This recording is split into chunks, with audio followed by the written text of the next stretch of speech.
আসসালামু আলাইকুম। আমি শামিমা মুহিব বলছি সানমুন কিচেনে আপনাদের সবাইকে স্বাগতম। আজকে আমি খুব সহজভাবে কিভাবে মেয়োনেজ তৈরি করতে হয় সেটি দেখাবো। সাধারণত আমরা মেয়োনেজ তৈরি করি ব্লেন্ডারে অথবা হ্যান্ড বিটারের মাধ্যমে। কিন্তু যাদের এই টাইপসের কোনো মেশিন নেই তারা কিন্তু মেয়োনেজ হ্যান্ড হুইস্কের মাধ্যমেই তৈরি করে থাকেন, যা খুবই কষ্টসাধ্য। আজকে দেখাবো খুব অল্প সময়ে কিভাবে হাতে মেয়োনেজ তৈরি করতে হয়। এটা তৈরি করতে 3 থেকে 4 মিনিট অথবা সর্বোচ্চ 5 মিনিট লাগবে, এর বেশি লাগার কথা নয়। চলুন তাহলে দেখে নিচ্ছি কিভাবে হাতেই মেয়োনেজ তৈরি করতে হয়। এর জন্য প্রথমে আমি একটি ডিম ভেঙে নেব আর এর থেকে ডিমের কুসুমটা আলাদা করে নেব। আমি মূলত আজকের এই মেয়োনেজটা এই ডিমের কুসুমটা দিয়েই তৈরি করব। এই মেয়োনেজটি তৈরি করতে আমাদের ডিমের সাদা অংশ লাগবে না। এখন প্রায় 30 সেকেন্ডের মতো এই ডিমের কুসুমটাকে একটু ফেটিয়ে নেব।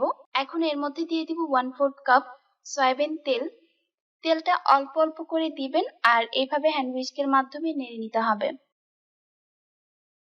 এর মাঝখানে দিয়ে দিচ্ছি 1/4 চা চামচ গোলমরিচের গুঁড়ো আর সামান্য পরিমাণের লবণ।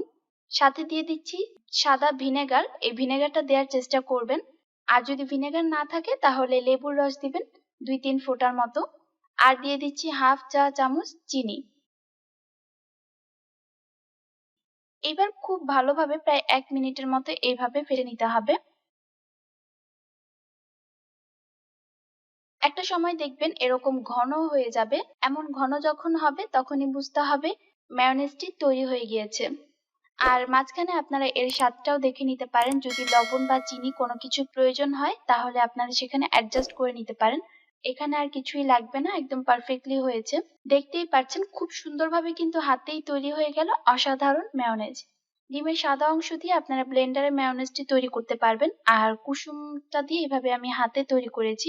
যাদের ব্লেন্ডার নেই তারা হাতে তৈরি করে নেবেন কুসুম দিয়ে, এতে তাড়াতাড়ি হয়ে যাবে। আশা করছি ভিডিওটি আপনাদের ভালো লাগবে। ভালো লাগলে আমার জন্য এবং আমার পরিবারের জন্য দোয়া করবেন। আর আপনারাও ভালো থাকুন, সুস্থ থাকুন। আসসালামু আলাইকুম।